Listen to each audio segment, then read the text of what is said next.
အားလုံးမင်္ဂလာပါဗျာဒီနေ့20ရက်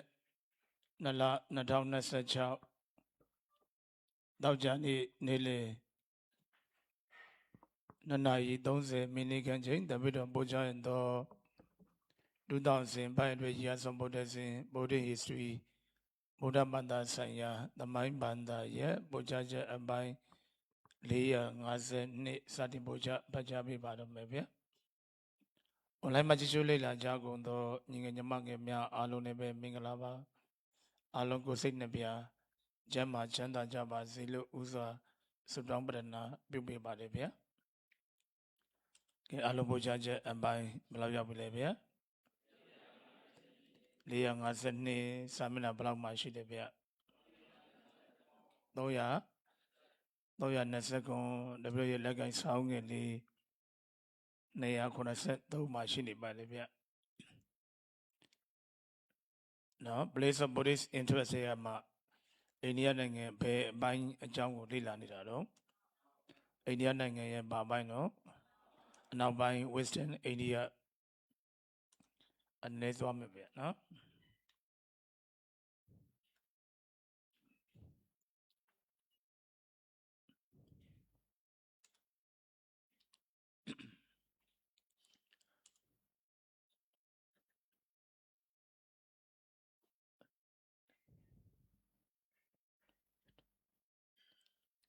အဲ့မှာဒီနေ့အသစ်လေးပေါ့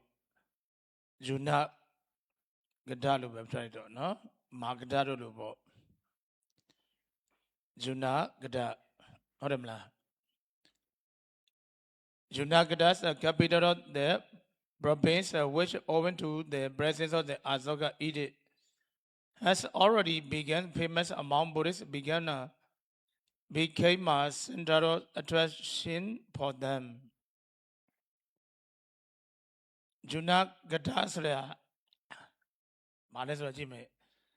the capital of the province ဆိုတာကစီရင်စုခရိုင်ပေါ့ဒီနေ့ပြည်နယ်လည်းပြောလို့ရပါတယ်နော်စီရင်စုလို့လည်းပြောလို့ရတယ်စီရင်စုရတယ်ဥမာပေါ့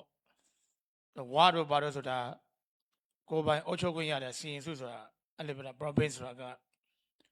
နောက်ဟိုဘက်မှာလည်းရှိသေးတယ်နော်ဘလောင်လူမျိုးတွေအတွက်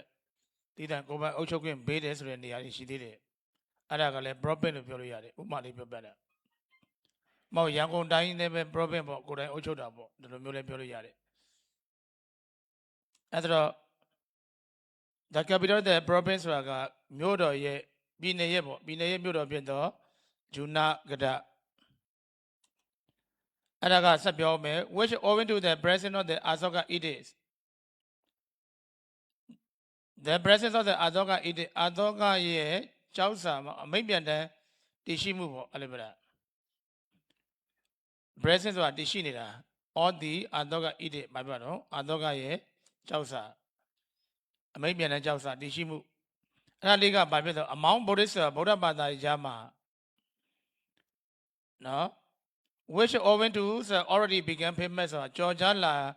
မှုရှိတဲ့အတွက်ကြောင့်လို့ပြန်လိုက် owing to တော့ဘာလို့ဆိုတာကအတွက်ကြောင့်ပေါ့ which owing to အတွက်ကြောင့် owing to အတွက်ကြောင့် which လေးထည့်တဲ့က adjective ပုံစံသုံးတာမလို့နော် adjective ကတော့သုံးတာမလို့ which လေးထည့်ထားတာပြောမယ်ဆိုအသောကရဲ့ကြောင်းနဲ့ပေါ့အမိန့်ပြန်တဲ့ကြောက်စာတည်ရှိမှုပါပဲဗုဒ္ဓဘာသာဝင်လေကြားမှာပဲဘာဖြစ်လဲတော့ကြော်ကြားမှုတွေရှိလာတဲ့အတွက်ဒီနေရာမှာအရန်ကြော်ကြားလာတဲ့အတွက်ကြောင့်နော်ဒါက adjective ပဲရှိသေးတယ်အပေါ်မျက်စက်မယ် the capital of the province မနေ့ကပြောခဲ့တဲ့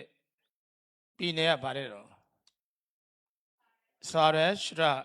ပြည်နယ်ရဲ့အဲ့လိုပေါ့မြို့တော်ဖြစ်တဲ့ဗါတော့ဂျူနာဂရဆိုဂျူ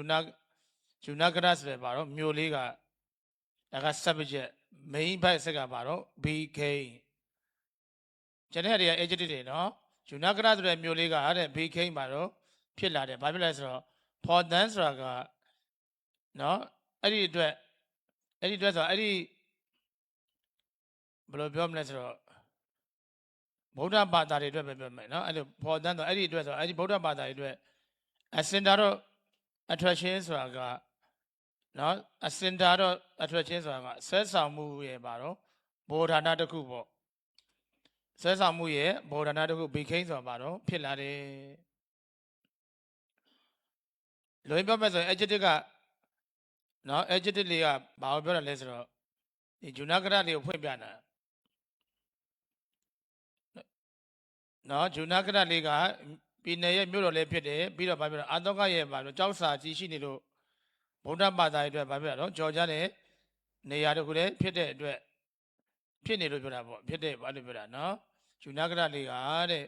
ဗုဒ္ဓဘာသာရဲ့အတွက်တော့ဘာပြောတာတော့ထင်ရှားတဲ့ဒီပဲဆွဲဆောင်မှုရှိတယ်ဘာပြောတာနော်ဌာနတစ်ခုဖြစ်လာတယ်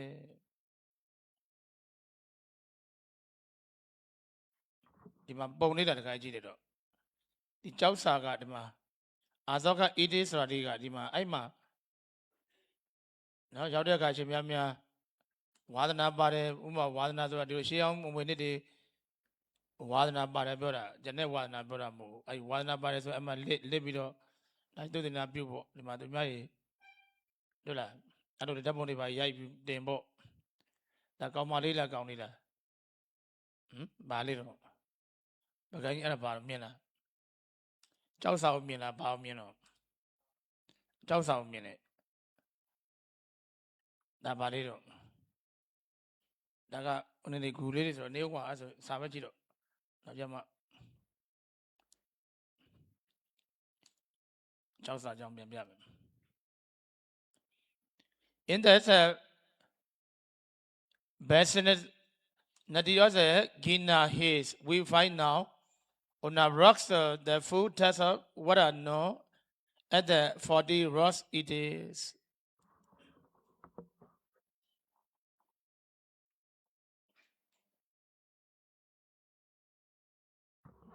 VICI in the vicinity ဆိုတာလေးကသူက immediately the surrounding area ဆိုတာ needed data ပြောတာပြောမှဆိုတော့ approximately တဲ့တူတူပဲဖွင့်ထားတယ်ဒါရဲ့ဖွင့်ထားတာကသူ့ကိုပြောပြမယ် in the vicinity source ဆိုတဲ့ဟာလေးက area လို့ပြောလို့ရတယ်နော် area ပုံစံလေးတစ်လုံးနဲ့ပြန်လို့မရဘူး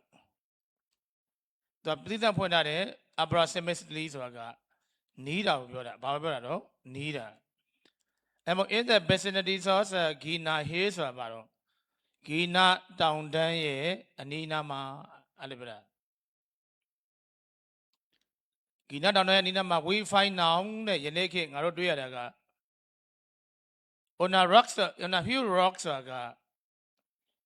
နော်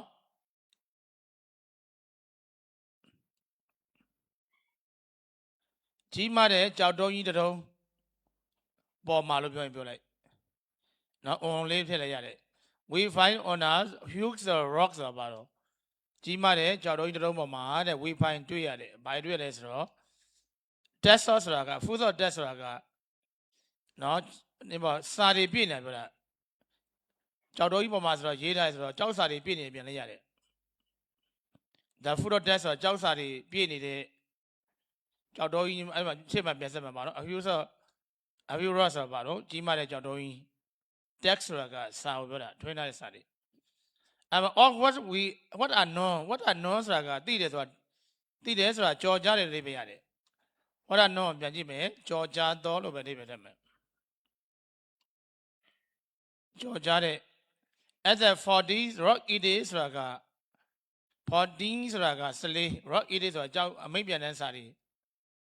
အဖြစ်နေပေါ့အနေနဲ့ရတယ်အဲ့တော့အောက်ကစပြန်တော့မယ် what are known at the 40 rock it is ကျောက်စာ14ချက်ပေါ့ကျောက်စာ14ချက်အနေနဲ့ at the 40 rock it ကိုဘယ်လိုပြောမှာတော့ကျောက်စာ14ချက်ကျောက်တုံးလို့မပြောဘူးသူဘာပြောပါတော့ကျောက်စာလို့ပြောမယ်အတော်ကြီးဆိုပေမဲ့လည်းပဲကျောက်တော်ကြီးတွေမှာထွင်းထားတဲ့ဒါကြီးကိုကျောက်တုံးစာလို့မပြောမယ်ဘာပြောတာတော့ကျောက်စာပဲအမိတ်ပြန်တဲ့ပေါ့ကျောက်စာလို့ပဲသူ့ကိုပြောမယ်နော် 40 rock it ကျောက်စာနော်ပြောမယ်ဆို14ခုတော့ပေါ့ဒီပဲ14လို့မထည့်နောက်မှထည့်လိုက်အမိတ်ပြန်တဲ့ကျောက်စာ14ခုအနေနဲ့14ချက်လို့ပြန်ပြလိုက်ကျောက်စာကိုအချက်လို့ပဲပြန်လိုက်တော့အတုံးလို့မပြန်နဲ့သူ့ကျောက်စာကအတုံးလားပြောမလားချက်လို့ပြောရင်ကောင်းမလားအချက်လို့ပဲမယ်နော် as a 40 rock it is ဆိုတာက ကျောက်စာ14ချက်အနေနဲ့ or what's a known ဆိုတာကကြော်ကြားသောနော် the full text ဆိုတာကနော် the full text ဆိုတာကအဲ့စာသားတွေအပြည့်ပေါ့စာပြပြရေးထားတဲ့ honor who rocks ဆိုတာပါတော့ကြောက်တော်ကြီးတုံးပေါ်မှာတဲ့ we find now ယနေ့ဘာလို့ပါယနေ့ခေတ်ပေါ့ယနေ့ပါတော့ငါတို့တွေယနေ့လို့ပြောရင်ပြောယနေ့ခေတ်လို့ပြောရင်ပြောယခုတိုင်လို့ပြောရင်ပိုကောင်းမယ်နောင်ဆိုတာယခုတိုင်လို့ပြောတာပိုကောင်းတယ်ယခုတိုင်ဆိုတာကအရှင်မြတ်တို့အခုလို့တပည့်ခေတ်တိုင်အောင်ပြောတာနောင်ဆိုတာယနေ့ဆိုတာတဲ့ဆိုင်ဟိုးရှိကလေးကအာတော့ကိလက်ထက်တွေကယနေ့တိုင်အောင်ပြောတာတော့တွေ့နိုင်သေးတယ် we find ဆိုတာတွေ့ရတယ်ပြောတာ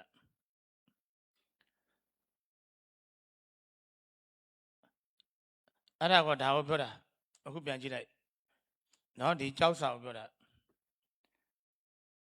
rock it ဆိုကြောက်စာအကြီးမလားနော် huge rock ဆိုတာကြောက်စာအကြီး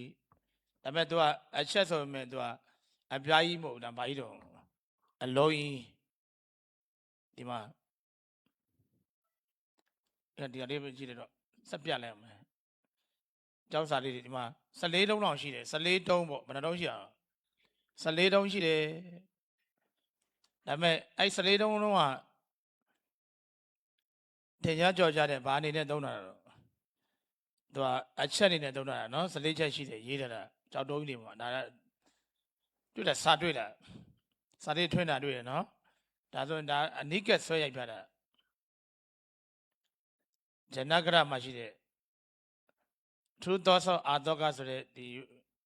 စာအုပ်ထဲကပေါ့အဲ့လိုပုံစံမျိုးအဲ့ဒီမှာရှာပြထားတာသူရေးထားတာလေးတွေဒီမှာကြည့်တူတူပဲကြောက်တုံးကြီးမှာထွင်းထားတာပေါ့နော်ရပြီအဲ့ဆိုရင်မကြမ်းဆက်တော့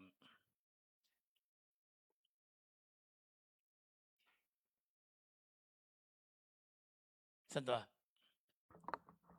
The text is inscribed in Brahmese characters on this rock is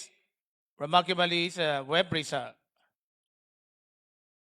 The text ကအဲ့စာတွေပေါ့ထွင်းထားတဲ့စာတွေ The text ဆိုတာဘာတော့ထွင်းစာတွေပဲ The text ဆိုတာစာပေပဲထားထွင်းလို့မထည့်ရသေးတဲ့စာတွေပေါ့ဘာလို့စာလဲဆိုတော့ inscribed ဆိုတာကထွင်းထားတာပေါ့အဲ့ဒါပြောတာထွင်းခံထားတဲ့စာတွေဘလို့ထွင်းလဲဆိုတော့ in the Brahmese character အဲ့ဒါ Brahmese character ဆိုတာကနော် Brahmese ဆိုတာကဗျမဏီလို့မပြန်မနေအဲ့လိုပဲရတယ်ဗျမဏီလို့ပြောလို့ရတယ်ဗျမီပဲပြန်လိုက်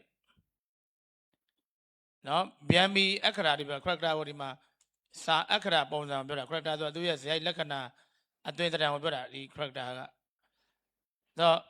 Brahmese ဆိုတာကဗျမီ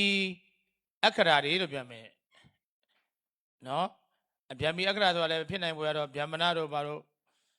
လူမျိုးတွေသုံးတာပေါ့အဲ့လိုပြောတာနော်ဒါမှလည်းဆို on this rock ဆိုတာဒီကြောက်တုံးကြီးတွေပေါ်မှာဒီကြောက်တုံးပေါ်မှာခုနပြတဲ့ကြောက်တုံးကြီးပေါ်မှာအဲ့တော့ဒီကြောက်တုံးကြီးပေါ်မှာတဲ့ဗျမီအခရာတွေနဲ့ inscribe ဆိုတာထွင်းထားတဲ့တတ်ကျမ်းစာတွေပေါ့အဲ့ထွင်းစာတွေကလည်းပဲ it's a remarkably well preserved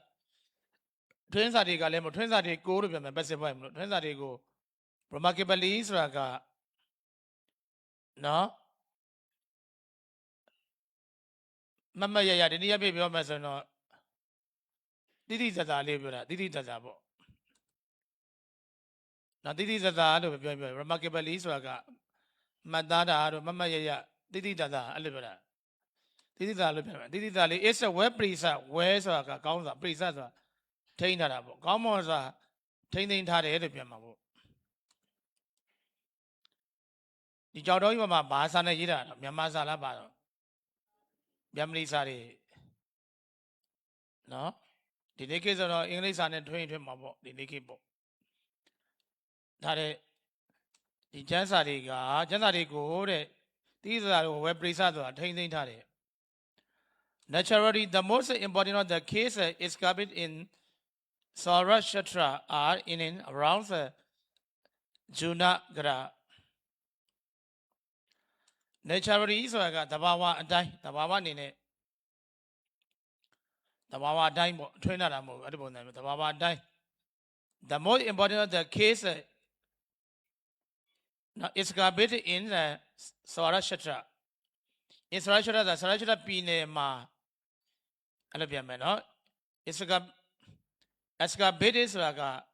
2 port, Twishia and with the agitated. No Sarashatra Pine Ma 2 port, Twishia de all the case like a Guri Regama, the more important. A ye baso Guri, but ye baso, ye baso Guri Galebe. Ah, the ins raga, I been a dema. Been a dema, I better. Sorry, I answer like been a mule. I answer a good mule about Juna got mule a dream money and be around Juna gas rabaro. Juna got mule. I need a white man, no mule doing answer a dream and be around about. I need a white alibra. Vajinaga Sarashaka Pine. Sarashaka Pine, my 2 bought which is not like goody. Take a yeba on like goody, the Baba like goody, natural reservoir, the Baba dies raw. The Baba like goody got Bamashida raw, Junagra Mue, and Nina Bamabra. A dream of a Shinida Alibra, no? I just Bianji could not be a like goody. Yes, I did, Dima. The G don't go away. Yodaka, I do, Madani. Now I go to Jana. Majidama, Uji. No, member on the Viola, Uji. Twice on them, you're not a woman. Don't be like quality. Hold on, me. She wasn't in it. Wow, ma. Oh, she had changed them, man. Develop in the college should be on G them, develop. My Benga says so. Depend on the tree, depend on the college to make sure. But a bit about Cabio, going to go.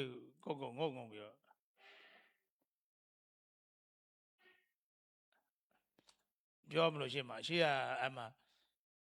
She on any what? She wasn't here. The OG Virgin, the Bonema Bona, OG, came my year. Now, she did. Or Pierre Banye. Now, you're a Pierre Banye. She have Barrow. She have do them, you do it, baby, live by them.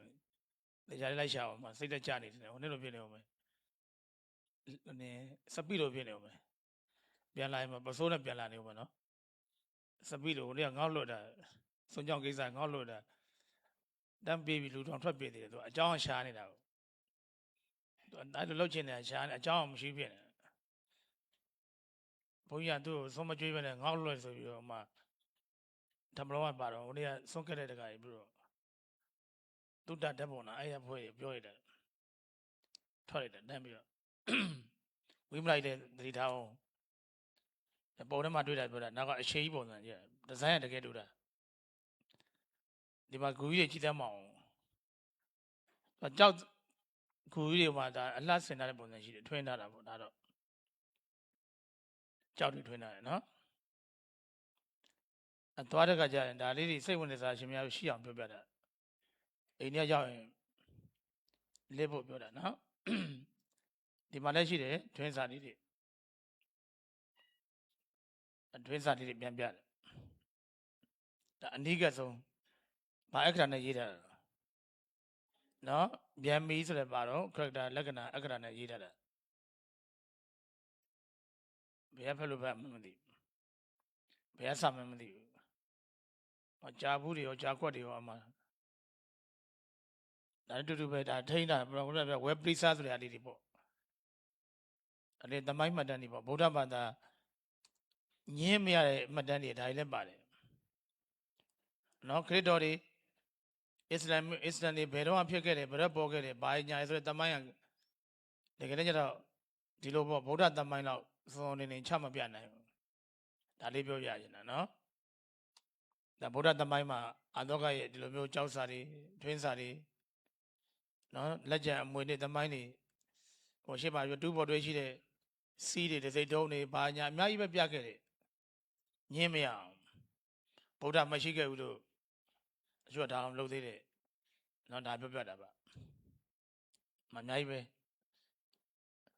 ကောင်းတက်နိုင်တော့ဒီစာတွေသင်ခဲ့ပေါ့သင်ပြီးသွားဖတ်ပေါ့အဲ့မှာဒီစာတွေသင်ပြီးသွားဖတ်ပေါ့ဟိုမှာ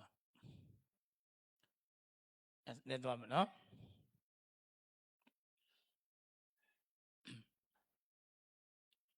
The map has been very numerous and continue to be important at least up to the middle of the 7th century. For wise President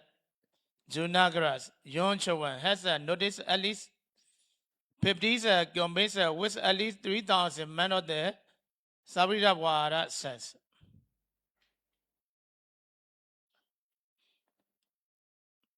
အောက်ကနေပြန်တော့ဖောဒီမှာဖောဝိုင်းဝေစတင်ဆာဂျန်နာဂဒအစပြန်တယ်သူကအတွက်ကြောင့်ဆိုကုန်ကျန်းချင်းပုံစံစတခိုင်းပြန်တော့ကလေးတွေမဟုတ်တော့ဝိုင်းဝေစတင်ဆာဂျန်နာဂဒဆိုတဲ့မြို့လေးကိုအလဲရောက်တဲ့အခါမှာအလဲသွားတဲ့အခါမှာဘယ်သူတော့ဆက်သွားမယ်ပါတော့ယွန်ချဝမ်လေးကတဲ့ has noticed တတိထားမိခဲ့တယ်ဘာလဲ at least အနည်းဆုံးတော့50 convince with at least 3,000 men of the Saviravara set ပေါ့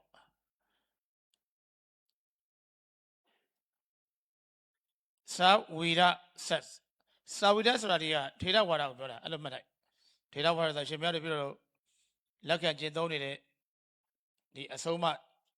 နော်ဗုဒ္ဓစာပေကိုပြောတာအဲ့တော့ Savira စဂိုင်းတကယ်ဖြစ်ထေရဝါဒဂိုင်းရဲ့အလီဆိုတာအနည်းဆုံး with 3,000 men ဆိုတာပါတော့ရန်တော်ဘယ်လောက်တော့3,000ရန်တော်3,000နေတာပြောရန်တော်3,000နဲ့အတူပေါ့ထေရဝါဒရန်တော်အနည်းဆုံး3,000နဲ့အတူတဲ့အဲ့ဒီအနည်းဆုံးပဲ50 convince ဆိုတာကကျောင်းနော်ကျောင်းတိုက်ကြီးပေါ့50ကိုတဲ့နော်ကျောင်းတိုက်ကြီး50ကိုဖော်ယုံချဝမ် has noted ပေါ့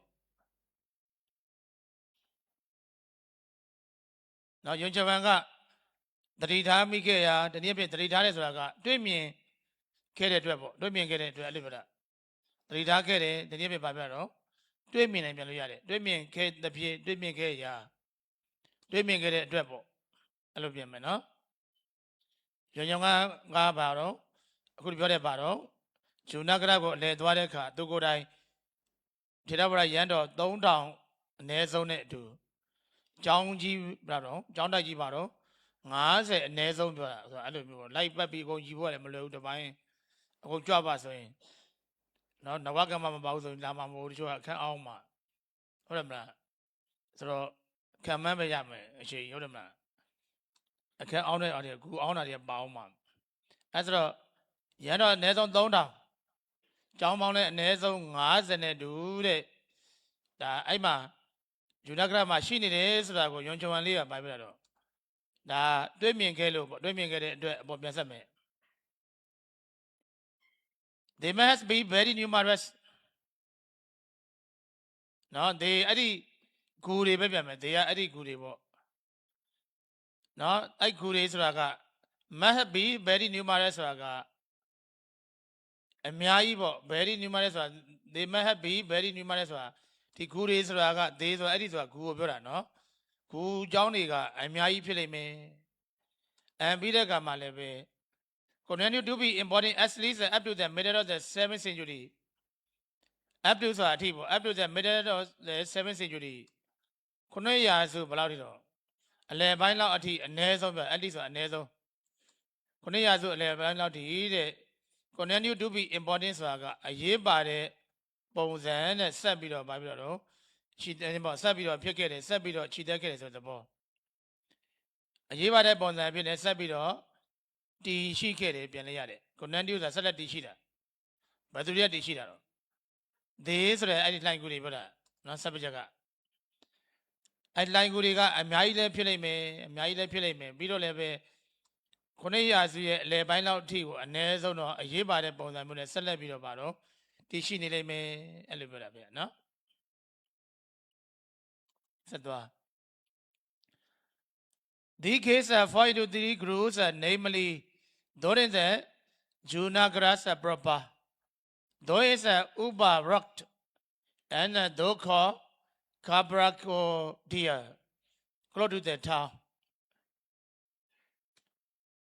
the case ကအဲ့ဒီ the case ပါဒီ line ကူတွေက3 groups ကအစု3စုအနေနဲ့အစု3စုအဖြစ်တဲ့ fair into ဆိုတာကကြာရောက်သွားတယ်သူက fair into ဆိုတာ condition ပုံစံမျိုးနော်အဲ့ဆိုတော့ဒါကစာတိုင်းပြောတာ fair into ဆိုတာကြာရောက်သွားတယ်ဆိုတာ group 3ခုကြာသွားတယ်ဆိုတာ group 3ခုဖြစ်နေပါပြီတော့ကွဲသွားတယ်ဆိုတဲ့သဘောပြောတာအုပ်စု3စုကွဲသွားတယ်ဆိုတဲ့သဘောပုံစံပြောတာနော် fair into ဆိုတာကြာရကွာကြာရင်ကွဲတယ်ပေါ့အဲ့လိုပုံစံမျိုးဒါတော့ရှောက်ပြောတာတကယ်တမ်းကျတော့နော်ကြာရင်ကွဲတယ်ပြောတာမဟုတ်ဘူးဒီမှာပါတော့ကွဲသွားတယ်ဆိုတဲ့အဓိပ္ပာယ်ပြောတာကြည့်မယ်နော်အခြေအနေကွဲသွားတာ condition ဆိုတဲ့ပုံစံ fair into ကအဲ့တော့ဒီ case တဲ့ဒီ line ကူတွေက fair into 3 group ဆိုတာကအဓိကအဖြစ်အုပ်စု3စုကွဲသွားတယ်3စုအုပ်စု3စုခွဲသွားတယ်ဆိုတဲ့သဘောတို့ငယ်တော့ဆိုတာပြောမှာပဲတို့စာသင်သားဘုရားပေါ့မစိုးတိုက်စစ်မှနေအုပ်စု3စုခွဲတာအဲ့လိုပြောတာပေါ့ the muscle dice fall into 3 groups သူအဲ့တော့ဘာကြောင့်3စုခွဲတာလဲဆိုတော့တမင်းခွဲတာလည်းမဟုတ်ဘူးအုပ်ချုပ်ရေးပိုင်းနေမနိုင်လို့ဒါတို့သိတယ်လို့ပေါ့အုပ်ချုပ်ရေးပိုင်းနေမစိုးတိုက်စစ်ကြီးမှမနိုင်ဘူးဆရာတော်ဦးရဇရဲ့အဲ့ခေတ်တုန်းကဆရာတော်ဦးတိရိရဲ့ဆရာတော်ဦးနာယကရဲ့3ပါးဆရာတော်ဦးရဇကအနောက်ဘက်ချမ်းကိုအုပ်ချုပ်ခိုင်းတယ်ဆရာတော်ဦးနာယကသူကတော့ဆရာတော်ဦးရဇအငယ်ဆုံးဆိုတော့အနောက်ဘက်အများဆုံးအုပ်ချုပ်တယ်ဦးနာယကဒုတိယသူကအလဲစီနီယာရတယ်အလဲဆိုတော့သူအလဲအုပ်စုအုပ်ချုပ်ခိုင်းတယ်ဆရာတော်ဦးတိရိဆိုတာကတို့လည်းမိတယ်ဟိုးရှေ့ဆုံးမှာသူကအရှိဘက်အုပ်စုကိုအုပ်ချုပ်တယ်နောက်ပိုင်းကျတော့တိုက်မှာဘာဖြစ်လဲဆိုတော့တို့ခေတ်လေးရောက်တော့ရှေ့ခေတ်တွေကဘာအသုံးလဲဘာတော့ဂရုခွဲတာပေါ့အခြေအုပ်စုနောက်အုပ်စုအလဲအုပ်စုပေါ့ဘုရားရှိခိုးတက်တဲ့ကလည်းပဲအဲ့လိုအုပ်စုတွေခွဲသွားတယ်ဒါမျိုးပြောတာတီးတိုင်ကွဲသွားတာမဟုတ်သူမှအုပ်ချုပ်ရေးပိုင်းကတခြားကြောင်းကွဲသွားတာဟိုစိတ်ဝမ်းကွဲသွားတာမဟုတ်နောက်ပိုင်းကျတော့ဒီဥရဇလက်ထက်ကျတော့တဘာတဲ့ကျန်တဲ့ခါကျတော့နော်ဥသိလည်းမရှိတော့ဥနာယကလည်းပြန်တော်မူသွားပြီဆိုတဲ့ကာလဥရဇဆရာတော်ဥရဇတဘာတဲ့ဒါမဟာနာယကချုပ်ဖြစ်နေရှိတဲ့ခါကျမှဆရာတော်ကဒီဂရုတွေကိုပေါင်းပြတယ်နော်ရတဲ့မြတ်ပေါ့စာကြောင်းတွေပေါင်းတက်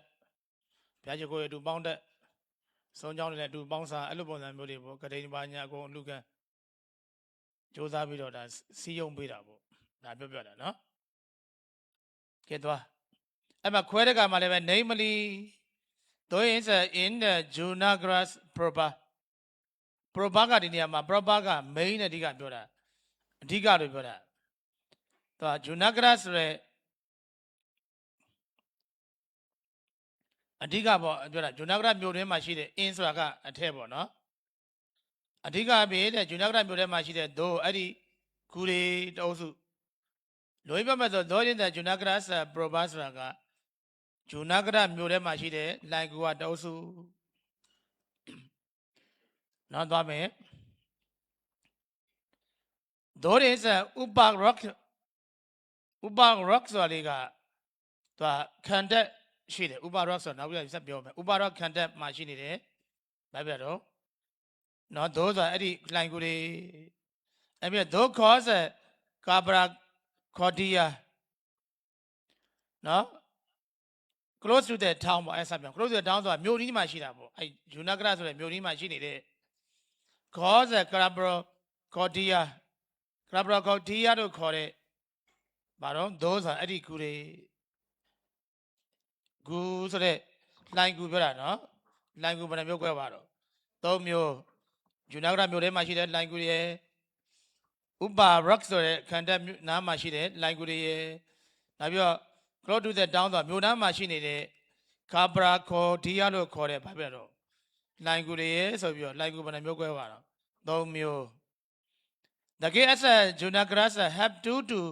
3 stories and have bees excavate in 3 states ဆက်ပြီးခွဲပြတယ် The case as Junagras မှာရှိနေတဲ့ the case ဆိုတာကတော့ လိုင်းကူတွေဒါမျိုးထဲမှာရှိတဲ့လိုင်းကူတွေက have ဆိုတာရှိတယ်တဲ့အဲ့လိုင်းကူတွေကရှိတာဘာရှိတယ်ဆိုတော့ have 2 to 3 stories ပြောပြနေတာကနှစ်ထပ်မှ3 stories ဆိုတာဘာတော့3ထပ်ထိရှိတယ်လိုင်းကူတွေကနော်လိုင်းကူတော်မြင့်တယ်အဲ့ပြီးတော့ have be တဲ့ escapade in 3 stages ဆိုတာက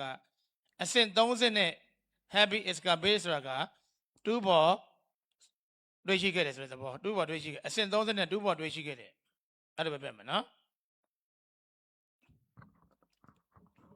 ဒီမှာကြည့်လိုက်ဒါလည်းပဲလိုင်းကူလေးတွေဒီမှာကြည့်ဒါကလိုင်းကူဒီလိုင်းကူတွေတောင်မှဒါနှစ်ထပ်လို့ပြောလို့ရတော့တယ်နှစ်ထပ်မှ3ထပ်ဆိုဒီမှာကြည့်ဒါလေးတွေကကြည့်အပေါ်မှာလည်းအပေါက်တွေလည်းရှိအပေါ်မှာလည်းတစ်ထပ်ရှိမယ်အောက်ကိုဆင်းသွားတဲ့လက်တာလေကားတွေလည်းရှိအောက်မှာလည်းတစ်ထပ်ပေါ့အလယ်မှာလည်းရှိဆိုအလယ်တစ်ထပ်ပေါ့အဲ့လိုပုံစံမျိုးသူ့လိုင်းကူတွေကိုအဲ့လိုလှုပ်ထားတာပြောတာနော်တွေ့တယ်ဒီမှာလည်းရှိတယ်ဟောဒီမှာဒါဆိုလည်းပဲရှင်များတို့မျက်မြင်ပဲနှစ်ထပ်လောက်တွေ့ရတယ်ဒါကိုပြောတာနော်လိုင်းကူတွေကအဲ့လိုပြောတာကဲတော့နောက်ကလွယ်ပါတယ်ဆက်သွားလိုက်မယ်မြင်မြင်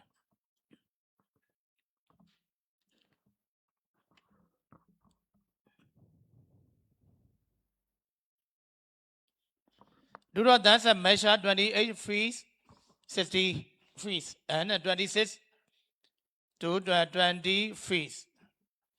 Do not dance ဆိုတာကအဲ့ဒီနော်အဲ့ဒီ line ကူတွေထဲကမှ do ဆိုတာက line ကူနှစ်ခုပေါ့ case နှစ်ခုအဲ့ case နှစ်ခုကတဲ့ measure ဆိုတာကအတိုင်းတာပမာဏရှိတယ်ဘယ်လောက်ရှိတယ်ဆိုတော့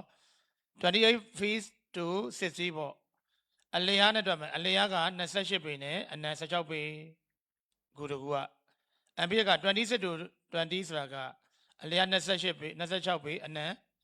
20ပေရှိကြတယ်လို့ပြောတာဒါကပေတိုင်းတာတွေ Among the case in Uba Rock which was the citadel of the old city the city window the distance measuring 70 feet square and the two were popularly called and the what and Nawagam what are the most interesting among the case in Uba Rock ခုနပြောတဲ့ Uba Rock ဆိုခန္ဓာမြို့မှာရှိနေတယ် among the case ဆိုလိုက်ကူတွေကြား Uba Rock ဆိုတာလေးကဒီမှာခုနခန္ဓာမြို့လို့ထည့်သွားတာကဒီမှာကြည့်လိုက် which was the citadel of the old city အဲ့မှာကြည့်လိုက်နော် old city ဆိုတာကရှေးဟောင်းမြို့ရဲ့ the old city ဆိုတာရှေးဟောင်းမြို့ရဲ့နော် that citadel ဆိုတာတွေကခန္ဓာမျိုးတဲ့ which was ဖြစ်ခဲ့တော့အဲ့လိုပြောတာရှေးခေတ်မြို့ဝါရှေးတုန်းကနော်ရှေးတုန်းကပေါ့ရှေးမြို့ဟောင်းရဲ့ခန္ဓာမြို့ဖြစ်ခဲ့တယ်ဘာပြောတော့Uba Rock ပေါ့နော် Uba Rock ဆိုတဲ့မြို့လေးကမြို့လေးမှာရှိနေတဲ့ဘာတော့လိုင်ကူတွေကြားမှာပဲတဲ့အလိုင်ကူတွေကြားမှာပေါ့ရှိနေတာကဘာရှိလဲဆိုတော့ဇေဒီယာ window ဇေဒီယာ window ဆိုတာဇေဒီပြတင်းပေါက်များလို့ပဲပြမယ်ဇေဒီပြတင်းပေါက်တွေအချက်ပုံပြမယ်ဇေဒီပုံစံပြတင်းပေါက်လည်းပြောလို့ရတယ်ဇေဒီယာ window ဆိုတာဘာတော့ဇေဒီပုံစံပြတင်းပေါက်လို့ပြောလို့ရတယ်ဒီမှာကြည့်လိုက်တခါတည်းရှင်များကြည့်ကျင်နေဆိုရင်ဒါမျိုးလေးတွေပြတင်းပေါက်တွေ့လားအဲ့မှာဇေဒီယာ window ဆိုတာကဇေဒီပုံစံပြတင်းပေါက်လို့ပြောလို့ရတယ်တွေ့ရနော်ငါရှိုးနေတယ်ပေါ့မကျင်နေဦးတင်နေဟုတ်ရောက်ပြီအဲ့တော့ဆက်သွားနော်ဇေဒီယာ window ဇေဒီပြတင်းပေါက်တွေနောက်ဘာရှိအောင်မလို့ the D tank ဆိုတာဘာပြောတော့ D tank ဆိုတာကဆက်ပြောမယ် D ဆိုတာက net တဲ့ tank ဆိုတာကရေကန်နေပြောတာသူကတောက်ရရဖို့အတွက်ဒီလိုင်ကူးတွေမှာတူးထားတာမြတ်မှာပေါ့လိုင်ကူအနေနဲ့ဘာလို့ရေကန်နေ tank ကိုဒီမှာရေလောင်ကန်လေးပြောတာ net တဲ့ရေလောင်ကန်နေဘယ်လောက်ထိ net တဲ့ဆိုတော့ measuring 70 feet square နော် measuring ဆိုတာတိုင်းတာပမာဏဘယ်လောက်ရှိလဲဆိုတော့70ဆိုတာက19 feet ဆိုတာက ပေ square ဆိုတာပါနော်သူကစရူယန်ပြောတာပေါ့ square ကိုစရူယန်ဆိုတာကစရူယန်ပေပေါ့အဲ့လိုပြောတာပြောချင်တာက စရူယန်ပေနော်မဲရှာရင်70ဆိုတာမဲရှာရင်70 free square ဆိုတာကစရူယန်ပေဆိုတာက၄ဘက်ပက်လက်ပေါ့နော်စရူယန်ပေဘယ်လောက်ရှိတာတော့19ပေပက်လက်ရှိတဲ့ the deep tank ဆိုတာကအဲ့လိုပြန်မယ်ပုံမှန်ဆက်မယ်ပါတော့ the deep tank ဆိုတာပါတော့နတ်တဲ့ရေကန်လေးတွေအဲ့လိုပြောတာဒီလိုင်ကူမှာနော်ဒါကတော့တဘာဝလိုင်ကူတော့မဟုတ်ပါဘူးဒါလိုင်ကူတော့တဘာဝလိုင်ကူတော့ရှိပြပြမယ်ဒါပေမဲ့သူကထွင်းထားတာပြတင်းပေါက်ကိုလိုင်ကူပြတင်းပေါက်ကိုတော့မှ share လုပ်ထားတာဗာလဲလုပ်ထားတာ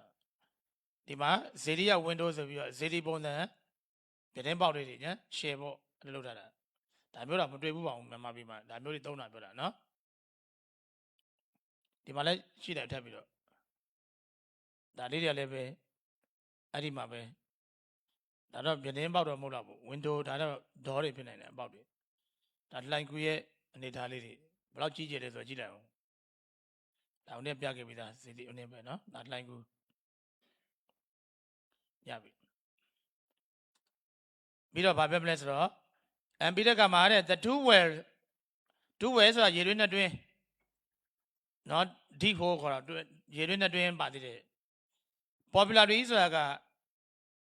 နော် popularity ဆိုလူသိများတာကပါ cause အဓိတိဝါဘလို့ခေါ်လိုက်အဓိဝါဘဆိုလဲခေါ်တယ်ပြီးတော့နာဘဂရဘာဝဘVAVO အတန်ရွက်တဲ့ကမှာဝါ VA ကဝါ V ကတလုံးကဘပေါ့ဝါဘအရိစတိဝါဘနဲ့နာဘကဝါဘလို့ခေါ်တဲ့လူသိများတယ်ဗျခေါ်ပြီးတော့လူသိများတဲ့ popularity ဆိုတာလူသိများတဲ့ the two way ဆိုတာပါတော့ရေရင်းနဲ့တင်းဒါတွေကလည်းပဲတဲ့ the most interesting ဆိုတာပါတော့စိတ်ဝင်စားစရာအကောင်းဆုံးအခြေအနေတွေဖြစ်နေတယ်ပြောတာအဲ့ဒီမှာနော်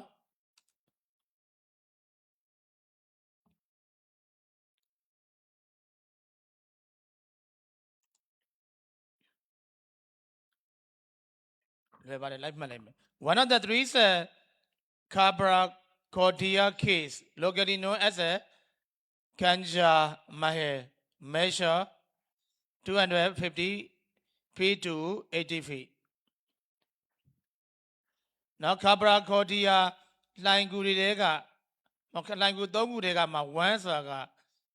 နော်လိုင်ကူတကူအားတဲ့ locally known ဆိုတာကဘာပြောတော့ဒေသခံတွေအဖြစ်သိကြတယ်ပြောတာနော်ဒေသခံသိကြတယ်ဘာလို့ဆို as a Kanja Mahal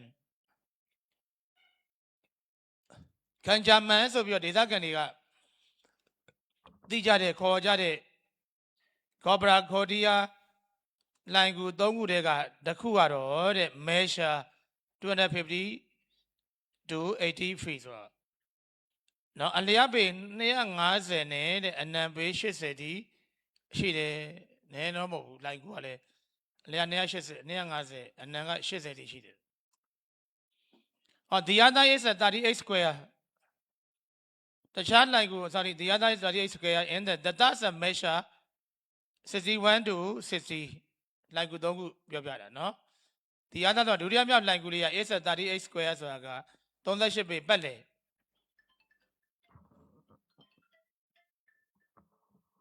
ပြီးတဲ့ကမှာ that's measure တတိယမြောက်နော်တတိယမြောက်လိုင်ကူပေါ့လိုင်ကူလေးက measure ဆိုတာပမာဏအတိုင်းအတာရှိတယ်ဘယ်လောက်ရှိအောင်61 feet to 60ဆိုတာဘယ်လောက်ရှိတော့60ပေနဲ့60ပေရှိတယ်လို့ပြောတာတပေပဲกว่าတယ်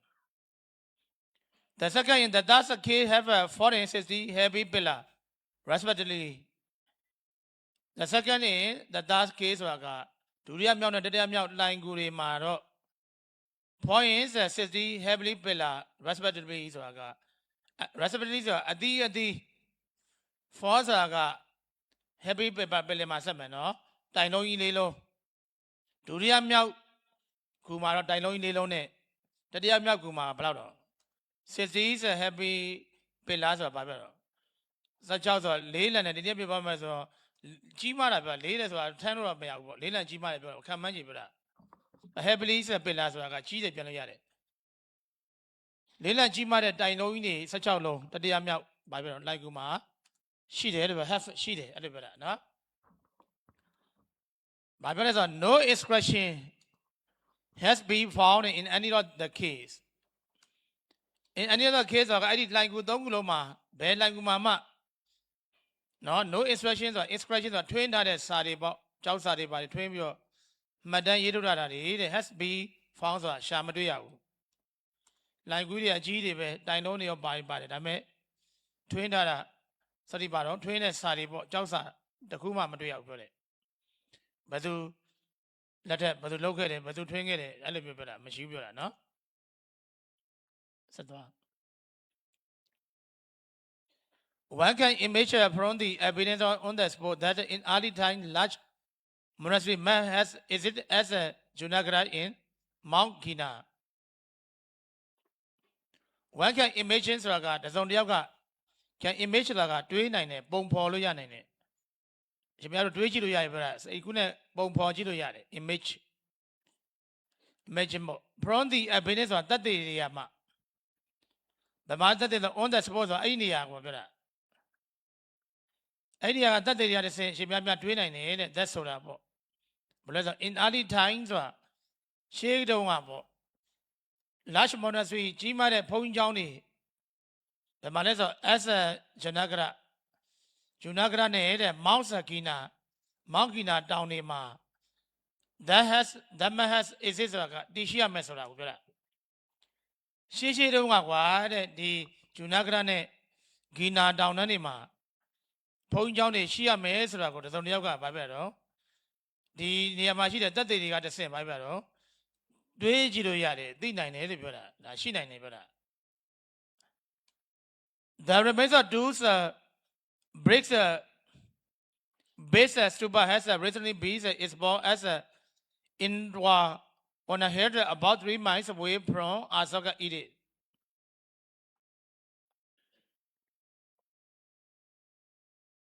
The remains of the two bricks base stupa. Now bricks are owned bricks or dissolved at stupa zedidori. Two are nasu. Owned dissolved at zedinasu yet the remain a junior nego lebe. From Asaka Edict, Asaka ye a main biandama. About 3 miles away ဆိုတာက3မိုင်လောက်ဝေးတဲ့ Ona he တောင်ကုန်းလေးတစ်ခုပေါ်မှာရှိတဲ့အဲ့တဲ့ Interwa ရွာလေးမှာ Interwa ကရွာလို့ပြန်ပြလိုက်နော် Interwa ရွာလေးမှာတဲ့နော် recently ဆိုတာမကြာခင်တော့ကမှ happy is boss ဆိုတာကရှာဖွေတွေ့ရှိခဲ့တယ်နောက်ဆိုရပြီရှင်းလို့တစ်ခေါက်ပဲသွားနောက်ဆက်သွားမယ်The only inscribed objects found there is a big clay seed belonging to the Bhikkhu Sangha, which resided in the whereas the Maharaja Rudra Sena.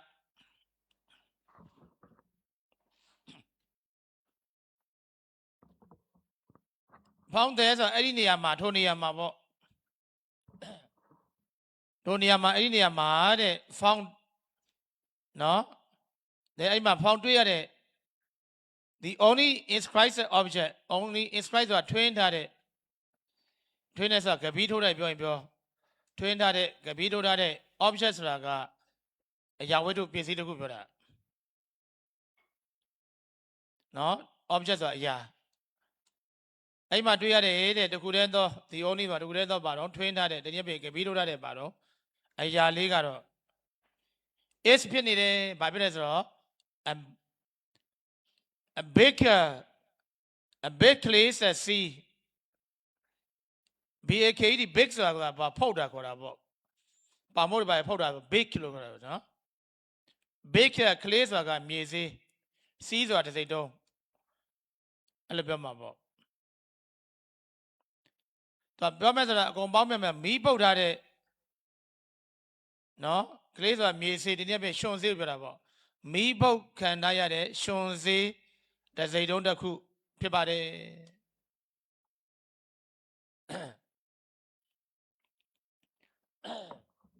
Me both can I barrel. No? The big case or not the bombo making bombo me pulled out.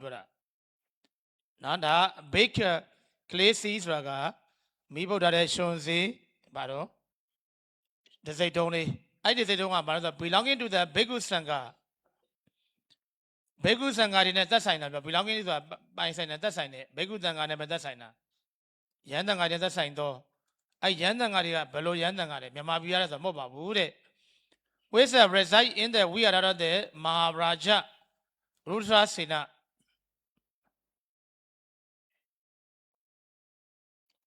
နော်ဘယင်ပေါ့ဘယင်လဲဆိုတော့မဟာရာဂျဆိုတဲ့ဘယင်မင်းမြတ်ရူဒရစေနာကလည်းဆောက်လုပ်လူတန်းလို့လည်းထည့်လိုက်ပါဆောက်လုပ်လူတန်းထားတဲ့ in the Vihara ဘာတော့ကျောင်းမှာတဲ့ which reside ဆိုတာနေထိုင်သတင်းသုံးကြတော့ပေါ့အဲ့လိုပြောတာမဟာရာဂျဆိုကမင်းမြတ်နာမည်ကဘွဲရပါတော့ရူဒရစေနာမင်းမြတ်ရူဒရစေနာကဆောက်လုပ်လူတန်းထားတဲ့ကျောင်းတော်ထဲမှာသတင်းသုံးနေထိုင်ကြတဲ့ဘေကုစံဃာတွေနဲ့ belong to ဆိုတာပါတော့သက်ဆိုင်တဲ့သူတို့အသုံးဆောင်ဖြစ်တယ်ပြောတာသက်ဆိုင်တဲ့ဘာတော့အဘေကကလေးစီဆိုတာကရှင်ဘာတော့ဖုတ်ထားတဲ့ရှင်စေးတစ်စိတ်တုံးတစ်ခုပဲဖြစ်ပါတယ် The king was a most probably Rudra Sena one of the Kastrapa family who rose from 199 to 220 AD သိတော့မကြောက်ဘူးနှစ်20ကျော်လောက်ဘာပြောလဲဆိုတော့ဒီကင်းနဲ့ဒီဘရင်ကဘရင်မို့ပါနေနေထည့်ပြီးပြောချင်တာနော်ထည့်မှတ်တမ်းနေခဲ့ဒီဘရင်က West Probably most probably ဖြစ်ကောင်းဖြစ်လိမ့်မယ်တဲ့ဘာလဲဆိုတော့ process 199 to 222 AD ပေါ့ AD 199ကနေပြီးတော့222ထိဟူရူဆိုတာကအုတ်ချုပ်ခဲ့သော all the Kastrapa family နော် Kastrapa မင်းဆက်ပေါ့ family ကဒီမှာ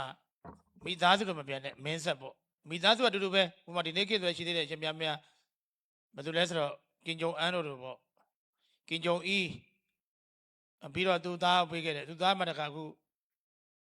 ကင်ဂျုံအန်ကိုပေးတယ်အဲ့လိုမျိုးပေါ့ကင်မျိုးဆက်ဆိုခုတောင်းကြတယ်ကင်မျိုးဆက်ကင် family လို့သုံးတယ်အခုလာပြန်ပြီသူသမီးလေးကိုအာနာလွှဲထားတယ်ဆိုတာရှင်များများသိတဲ့အတိုင်းပဲနော်ဒါကကင် family လို့သုံးတယ်ကင် family မှာလာတဲ့မျိုးဆက်တွေအုပ်ချုပ်တာအခု30ရှိသွားပြီတောင်နဲ့မြောက်ကွဲပြီးတဲ့တောင်ကိုရီးယားမြောက်ကိုရီးယားကွဲပြီးတဲ့နှစ်ပိုင်းကွဲပြီးတဲ့အခုတတိယမြောက်ကင်ဂျုံအန်အုပ်ချုပ်နေတယ်စရောမြောက်သူသမီးလေးကိုဒါအာနာလွှဲနေတယ်ဒါကိုဘယ်လိုခေါ်ရတော့ကင် family မိသားစုပြောပြတာနော်ဒါလိုပဲ Kastrapa family ဆိုတာက Kastrapa မိသားစုထဲကမှမင်းဆက်ထဲမှာပါတော့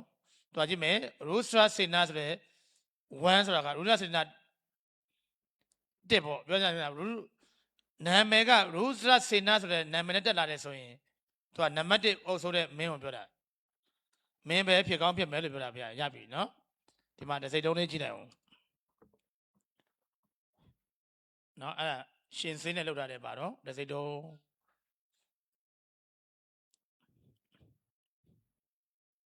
နိုင်မစိုးပြောမှာပဲနော်မစိုးဆိုတာကဒီနေ့ထိမြေစည်းကိုဖုတ်ပြီးတော့တစ်စိတ်တုံးပေးထားတယ်အဲ့တစ်စိတ်တုံးကဒီနေ့ထိနှစ်ပေါင်း2300ကျော်လောက်ထိရှင်များများခန်းတယ်နော်ဒီလိုဘွယ်နေသမင်ကြရင်ဒါမျိုးလုပ်ပေးမှတယ်နဲ့ထူးဆန်းဆန်းရှင်များများတစ်သက်10သက်သက်100ထိဒီတစ်စိတ်တုံးကခံမယ်အိုးအခုလုပ်တဲ့ဟိုဟာဘာတစ်စိတ်တုံးနေတော့လောဘတစ်စိတ်တုံးနေတယ်ဘာမှမဟုတ်ဘူးခဏလေးဆွေးသွားမှာမကောင်းလားမြေစည်းတစ်စိတ်တုံးတော့ဒါကြတော့တစ်စိတ်တုံးကြတော့လည်းတိတိတော့မရဘူးပကံများတော့ဖုတ်ခိုင်းမရမယ်အော်ဒါမှာလို့ရတယ်အများကြီးပဲမအောင်နေနေအိုးဖုတ်တဲ့လူတွေခေါ်ပြီးလောက်ခံလို့ရတယ်ကြိုက်လားကုသကြီးတစ်စိတ်တုံးအဲ့တော့ level ဆွဲပေးလိုက်မယ်ဘွယ်နေသမင်ကြရင်ရွေချက်မကောင်းလားရတစ်စိတ်တုံးနေလေဘုန်းကြီးတို့မှဓမ္မစီရရတော့တစ်စိတ်တုံးနေမစွန်တော့ထုလို့မရတော့ထုဘာမှမထင်တော့ဘူးကိုကြီးကပ်ပြီးတော့ဘာမှသုံးစားမရဘူးဘုန်းကြီးမှမဟုတ်ဘယ်သူမှမရဘူးအဲ့လိုတစ်စိတ်တုံးကဘာမှမခံဘူးအစိုးရပေးထားတာအစိုးရမပေးလို့ဘယ်သူပေးမှာတော့ဟုတ်တယ်မလားနော်ဒါစဉ်းစားဖို့ပြောတာတန်ဖိုးပြပြတာအဲ့ဒီတစ်စိတ်တုံးခုသွားပြီးတော့မျိုးရှင်ပြသွားခိုးကြည့်ပါလားဒေါ်လာသိန်းနဲ့ချီတန်တယ်ဒါတွေကသွားမှကြည့် ရှေးအောင်ပစ္စည်းတွေပေါ့ခိုးရောင်းလို့ရတယ်သွားပြကြည့်ဒေါ်လာသိန်းနဲ့ချီတန်းတယ်အရှင်မြတ်ဒီကပေးတဲ့ဒီစိတ်တော့ဘုံကတပွဲတဲ့လဲဆောင်တော့မရဘူးဘယ်သူမှမယူတော့ကိုကြောက်ကိုတမဲဆိုင်သွားပြီးတော့ဝတ်သားတုံးနဲ့လဲပါဆိုတော့မရဘူးမလို့ငက်ပြတ်နေတဲ့ချိန်ဟမ်ဝတ်သားတုံးနဲ့ဒါလေးလဲပေးပါဘုံကြောက်အောင်ပေးတာဂလိုဘယ်ကပေးတာတဲ့ဒီစိတ်တုံးလေးပါသွားပြောမရဘူး3000ပဲအဲ့လိုလာမှာတန်ဖိုးရင်ပြောပြတာတွက်ပြတာကဲဒီမှာကြည့်ဦးအဲ့မလာပြန်ပြီဒီစိတ်တုံးနေဟုတ်တယ်မလားဒါမြေစစ်တဲ့စိတ်တုံးလေးတွေကခံခတ်မှုပြောတာဒီမှာကြည့်ဦးဒီစိတ်တုံးလေးတွေလက်ကျန်လေးတွေပေါ့ဒါနှစ်ပေါင်း2300ကျော်400လောက်ရှိပြီတီးကြတယ်ဆိုတာပြောပြတာအရှင်မရတို့ဟိုနေ့နေက automatically ခဏလေးဆွေးတယ်ဆိုတဲ့အကြောင်းပြောတာဒီနေ့ထုတ်တဲ့ပစ္စည်းတွေကတကယ်လည်းညတော့နော် quality ကောင်းတာမကောင်းဘူးပြောတာပေါ့ quality ကောင်းရင်လည်းမရဘူးဆက်သွားပြီးပြီမလားမရောက်ပါတော့ဘီဆိုင်ပါညရောက်ရမလား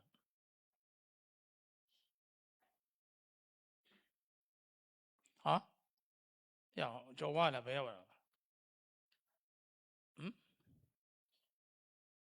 ဒါမှမကြတော့တာဩဘုန်းကြီးတပိုက်ပဲဖတ်မှဆိုပြီးတော့နှစ်ပိုက်ဖြစ်သွားတယ်မထုတ်ပါဘူးအဲ့ဒါ besides Junagadha many places have begun importing in Saurashtra owing to the Buddhist cave found there besides Junagadha မြို့အပြင်ဒီမြို့အပြင်ပေါ့ many places have begun importance in Saurashtra ပြည်နယ်မှာ many places ဆိုတာများစွာသောနေရာတွေ have begun importance ဆိုတာဘာပြောလဲအရေးပါလာတယ်လို့ပြောတာဘာကြောင့်လဲဆိုတော့ owing to the Buddhist cave found there ဆိုတာဘာတော့အဲ့ဒီပြည်နယ်ထဲမှာပဲဗုဒ္ဓဘာသာလှိုင်ကူတွေအများကြီးပါတော့တွေ့ရှိရတဲ့အတွက်ကြောင့်လို့ပြောတာဒီ Saurashtra ပြည်နယ်မှာအဲ့လိုပဲပြောရင်ပြောပေါ့ Saurashtra ပြည်နယ်တော့မပြောတော့ Saurashtra ဘာပြောမလဲဟိုအစားနဲ့တည်ခဲ့တာဘာပြောမလဲဆိုတော့ကံယူတန်းဒေသလေးပေါ့ကံယူတန်းဒေသလေးနော်အဲ့လိုပြောရမလားနော်အဲ့ဒီဒေသလေးမှာရှိနေတဲ့နော်များသောနေရာတွေကြောင့်လည်းပဲများသောနေရာတွေကတဲ့အရေးပါလာတာဘာကြောင့်လဲဆိုတော့အဲ့ဒီဒေသမှာဘာပြောတော့ဗုဒ္ဓဘာသာဆိုင်လှိုင်းကူတွေအများကြီးဒါတွေးရှိနေတဲ့အတွက်ကြောင့်ပြောတာဗျာနော်ရပါပြီဗျာကဲ that's all for today ပါဗျာ see you Monday ပါဗျာ